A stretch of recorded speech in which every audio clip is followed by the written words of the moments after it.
ಕೊಡಗು ಜಿಲ್ಲಾ ಉಸ್ತುವಾರಿ ಸಚಿವರಾದ ಎನ್ಎಸ್ ಬೋಸರಾಜ್ ಅವರು ಸಿದ್ದಾಪುರದಲ್ಲಿ ಸ್ಥಾಪನೆ ಮಾಡಲಾಗಿರುವ ಕಾಳಜಿ ಕೇಂದ್ರಕ್ಕೆ ಶನಿವಾರ ಭೇಟಿ ನೀಡಿ ಸಂತ್ರಸ್ತರ ಅಹವಾಲು ಆಲಿಸಿದ್ರು. ಊಟೋಪಚಾರ, ಆರೋಗ್ಯ ಸೇವೆ, ಇತರ ಮೂಲ ಸೌಲಭ್ಯಗಳನ್ನು ಕಲ್ಪಿಸಲಾಗಿದೆ ಎಂಬ ಮಾಹಿತಿಯನ್ನು ಪಡ್ಕೊಂಡ್ರು. ಪ್ರವಾಹ ಪೀಡಿತ ಪ್ರದೇಶದಿಂದ ಸ್ಥಳಾಂತರವಾಗ್ತೀರಾ ಅಂತ ಕೇಳಿದರು. ಇದಕ್ಕೆ ಪ್ರತಿಕ್ರಿಯಿಸಿದ ಸಂತ್ರಸ್ತರು, ಪ್ರತಿ ವರ್ಷ ಮಳೆಗಾಲ ಸಂದರ್ಭದಲ್ಲಿ ಪ್ರವಾಹ ಪರಿಸ್ಥಿತಿಯನ್ನು ಎದುರಿಸುತ್ತಿದ್ದು ಜೀವನ ನಡೆಸುವುದು ದುಸ್ತರವಾಗಿದೆ.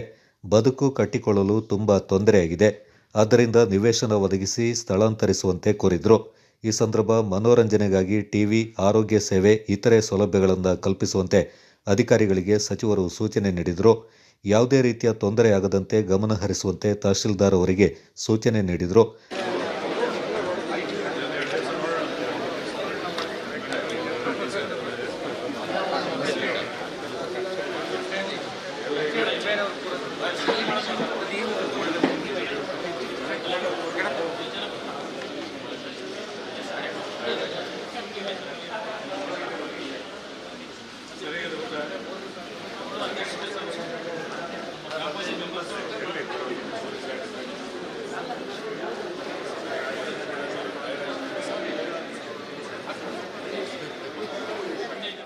ನಂತರ ಸುದ್ದಿಗಾರರೊಂದಿಗೆ ಮಾತನಾಡಿದ ಸಚಿವರು, ಸಂತ್ರಸ್ತರಿಗೆ ನಿವೇಶನ ಒದಗಿಸುವ ಸಂಬಂಧ ಆದಷ್ಟು ಶೀಘ್ರ ಸೂಕ್ತ ನಿರ್ಧಾರ ಕೈಗೊಳ್ಳಲಾಗುತ್ತೆ ಎಂದರು.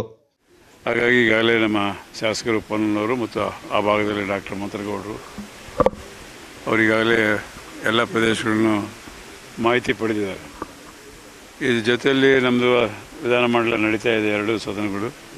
ಹಾಗಾಗಿ ಪ್ರತಿನಿತ್ಯ ನಾನು ಸಹಿತ ಜಿಲ್ಲಾಧಿಕಾರಿಗಳ ಜೊತೆಯಲ್ಲಿ, SP ಜೊತೆಯಲ್ಲಿ ಬೆಳಗ್ಗೆ ಸಾಯಂಕಾಲ ಮಾತನಾಡ್ತಾ ಇದ್ವಿ. ನಾನು ಮೊನ್ನೆ KDP ಮೀಟಿಂಗ್ನಲ್ಲಿ ಸಹಿತ 7ನೇ ತಾರೀಕು ನಾವೆಲ್ಲದಾಗ ಹೇಳಿದೆ, ಯಾವುದೇ ಕ್ಯಾಶುಯಾಲಿಟಿ ಆಗಲಿಕ್ಕೆ ಅವಕಾಶ ಕೊಡಬಾರ್ದು. ಆ ದಿಸೆಯಲ್ಲಿ ನಾವೆಲ್ಲ ಸಿದ್ಧತೆ ನಡೆಸಬೇಕು, ಎಲ್ಲ ತಾಲೂಕುಗಳಲ್ಲಿ ಟೀಮ್ಗಳು ಮಾಡಬೇಕು ಅಂತ ಹೇಳಿದ್ವಿ. ಆ ಉದ್ದೇಶಕ್ಕಾಗಿ ಪ್ರತಿನಿತ್ಯ ಮಾಹಿತಿ ಪಡಿತಾ ಇದ್ವಿ ನಾವು. ಸೊ ಇವತ್ತು ಈಗಾಗಲೇ ನೀವು ನೋಡಿ ಬಂದಿರತಕ್ಕಂಥ ಪ್ರದೇಶದಲ್ಲಿ ಸಾಕಷ್ಟು ತೊಂದರೆ ಆಗಿದೆ ಮತ್ತು ಕಳೆದ 25-30 ವರ್ಷದಿಂದ ಅವ್ರು ಇಲ್ಲಿದ್ದಾರೆ ಅಂತ ಹೇಳ್ತಾ ಇದ್ದಾರೆ. ಅವ್ರಿಗೆ ಯಾರಿಗೂ ತೊಂದರೆ ಆಗಿದೆ ಅವ್ರನ್ನೆಲ್ಲ ಅಲ್ಲಿ ಆಗಲೇ ರಿಹ್ಯಾಬಿಲಿಟೇಷನ್ ಸೆಂಟರ್ನ ಇಟ್ಟು ಎಲ್ಲ ಅವ್ರಿಗೆ ಅನುಕೂಲ ಮಾಡಿಕೊಟ್ಟಿದ್ದಾರೆ.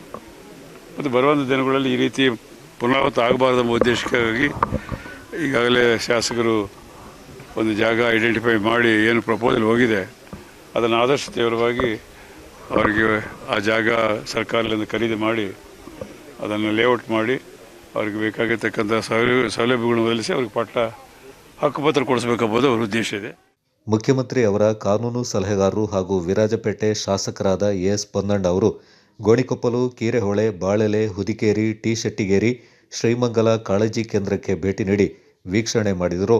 ಕಾವೇರಿ ನದಿ ಪಾತ್ರದ ಪ್ರವಾಹ ಪೀಡಿತ ಪ್ರದೇಶ ಕರಡಿಗೋಡು ಗ್ರಾಮಕ್ಕೆ ಕೊಡಗು ಜಿಲ್ಲಾ ಉಸ್ತುವಾರಿ ಸಚಿವರಾದ ಎನ್ಎಸ್ ಬೋಸರಾಜು, ಮುಖ್ಯಮಂತ್ರಿ ಅವರ ಕಾನೂನು ಸಲಹೆಗಾರರು ಹಾಗೂ ವಿರಾಜಪೇಟೆ ಶಾಸಕರಾದ ಎಸ್ ಪೊನ್ನಣ್ಣ ಅವರು ಭೇಟಿ ನೀಡಿ ಸಂತ್ರಸ್ತರ ಅಹವಾಲು ಆಲಿಸಿದ್ರು. ಪ್ರತಿ ಬಾರಿ ಪ್ರವಾಹದ ಭೀತಿ ಎದುರಿಸುತ್ತಿದ್ದು ಬದುಕು ದುಸ್ತರವಾಗಿದೆ. ಆದ್ದರಿಂದ ನಮ್ಮನ್ನ ಸ್ಥಳಾಂತರ ಮಾಡಿ ವಸತಿ ಕಲ್ಪಿಸುವಂತೆ ಕೋರಿದ್ರು. ಕರಡಿಗೋಡು ನದಿ ದಡದಲ್ಲಿ ಸುಮಾರು 70ಕ್ಕೂ ಹೆಚ್ಚು ಕುಟುಂಬಗಳು ಇದ್ದು ಜೀವನ ನಡೆಸುವುದು ಕಷ್ಟವಾಗಿದೆ ಎಂದು ಅಳಲು ತೋಡಿಕೊಂಡ್ರು. ಕಾಳಜಿ ಕೇಂದ್ರದಲ್ಲಿರುವ ಸಂತ್ರಸ್ತರಿಗೆ ಧೈರ್ಯ ತುಂಬಿದ ಸಚಿವರು, ಸದ್ಯದಲ್ಲೇ ಶಾಶ್ವತ ಪರಿಹಾರ ಒದಗಿಸಲಾಗುತ್ತೆ ಎಂದರು. ಮಾಲ್ದಾರೆ ವ್ಯಾಪ್ತಿಯಲ್ಲಿ ಸಂತ್ರಸ್ತರಿಗಾಗಿ 10 ಎಕರೆ ಜಾಗ ಗುರುತು ಮಾಡಲಾಗಿದ್ದು ಈ ಸಂಬಂಧ ಆದಷ್ಟು ಶೀಘ್ರ ಸೂಕ್ತ ನಿರ್ಧಾರ ತೆಗೆದುಕೊಳ್ಳಲಾಗುವುದೆಂದು ಜಿಲ್ಲಾ ಉಸ್ತುವಾರಿ ಸಚಿವರು ತಿಳಿಸಿದರು.